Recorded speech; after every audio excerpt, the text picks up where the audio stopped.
Well, yes, the performance from Galen Rupp, who took the American record over 2 miles in the States, may just give us a bit of a clue as to how Mo might run this, because Alberto Salazar, of course, coaches the two of them. It was an 8-9 run from Galen Rupp, and that certainly will be in Mo's sights at the very least. Mark Mitchell, John Mellor, Eliud Kipchoge and Kip Zero, they could be two main dangers, if you like. Stephen Davis, Arne Gabius, who ran very well recently over this sort of distance for Germany. Tariq Bekele, the younger brother of Kenenisa, of course, Mo Farah, Gideon Katimba and Remy Limo. Well, just to come back to, as we go down the line here, just I apologise for talking over the top of the guys here, but just try and set this up for you.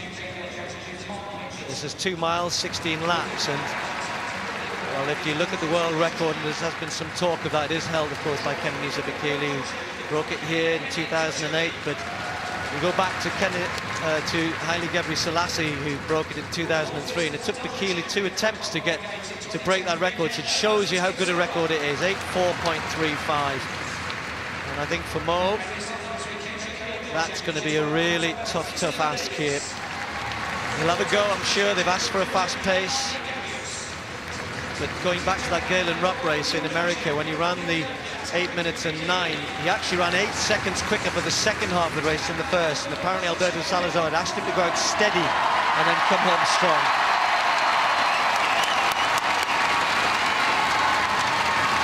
Huge draw for Mo Farah, and I suspect that going out at a pace which will enable him to finish strong might be something which Mo will be looking for here. And it'll be up to these guys, up to Katimba, Limo, to get them through 1 mile. They're not far outside 4 minutes, probably 4:2, 4:3. That's hard running. So Mo Farah,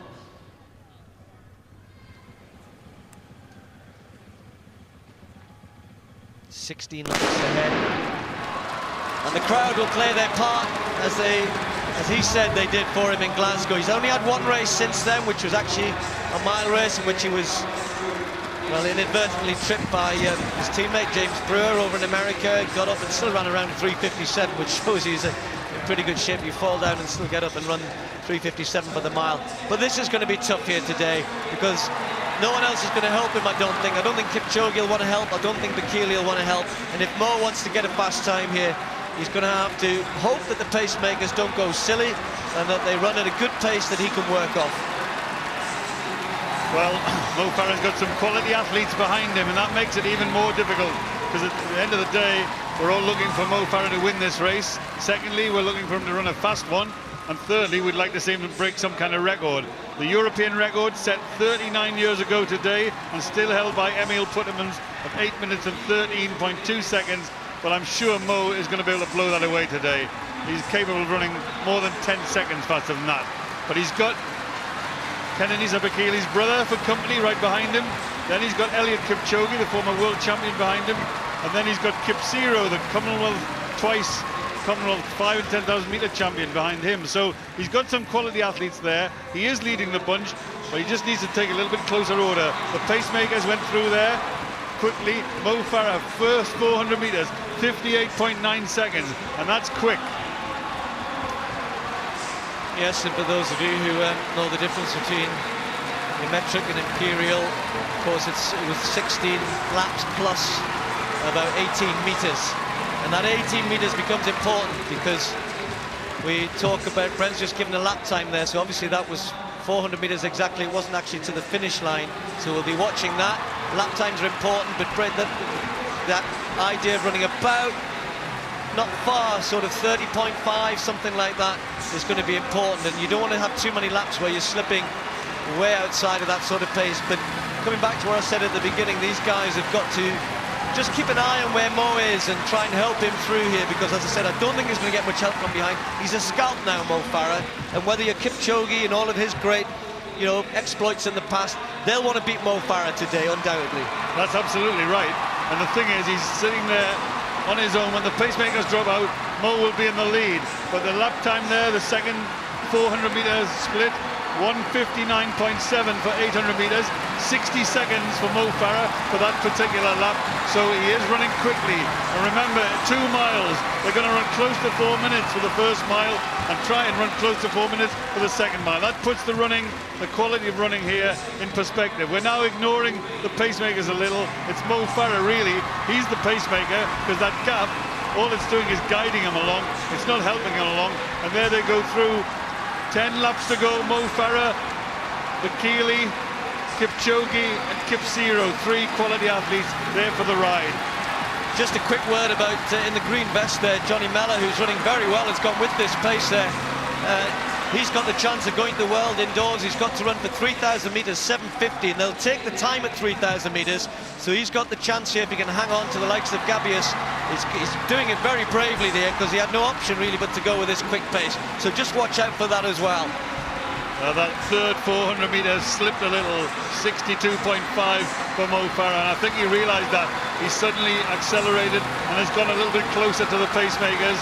He hasn't gone with them, but he knows exactly what's happening. He's glancing up at the screen, he's getting the information that he needs. Katimba's doing a strong job. It's not his fault the athletes aren't following him, but the point is, when you get this kind of quality, you don't want to be sticking out there on your own and trying to set a pace for everyone else. So the first pacemaker drops out. Eliud Kipchoge takes a bit closer order to Mo Farah, and that 400 meter split, 62.5, 3.2 for 1,200 meters, and another 62.1, so they're just drifting off that pace a little.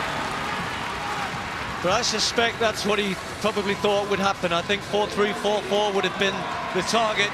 The question is, can Mo Farah pick it up from that? Will the second half, undoubtedly the last 400 meters will be quick. We know it will be with the sort of caliber of athlete we've got here. But can they maintain enough pace to get them close over the last 400 or 500 meters that they can attack? If not the world record, then certainly something fairly close to it. Mo Farah looking good, looking relaxed, but so is Kipchoge just tucked in behind him. Well, our statistician who's doing his sums and doing the spotting onto the track, he just told me that Mo Farah went through the first mile in 4 minutes and 5 seconds. That means he's got to run a sub 4-minute mile to break the world record. That would be a tall order, but the things we've seen from Mo recently, you know he could go close to that. So, when the pacemaker drops out, Limo's looking good and doing a good job. Farah will be left in the front, Bekele just looking up at the big screen. Kipchoge is still there. Kipsiro is still there. Arne Gabius of Germany is still there. Young Johnny Mellor has been maybe paying for going with that early pace, but he really had no option. So the pacemaker steps aside. We've got 5 laps to go, and Mo Farah has to think about winning this race now. Maybe not think about the clock. Look at Kipchoge. He's already run very quick over 3,000 meters this year. He's been in very, very good form. And Farah's got to be aware. He's got to get his brain into gear here about how to win this. Maybe start to forget about the clock a little bit here. And they win the race, Mo. That's what you've got to do. If he wins this race, he'll have beaten some good athletes. He is the world champion at 5,000 meters.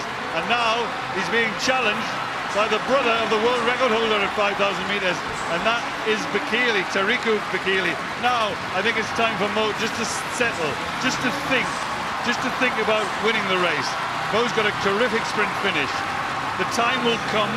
I think he's going to beat the European record on today's performance. I don't think they're going to get that world record, but the point is, he's got to win this race. He's come into this race with a huge background of performance.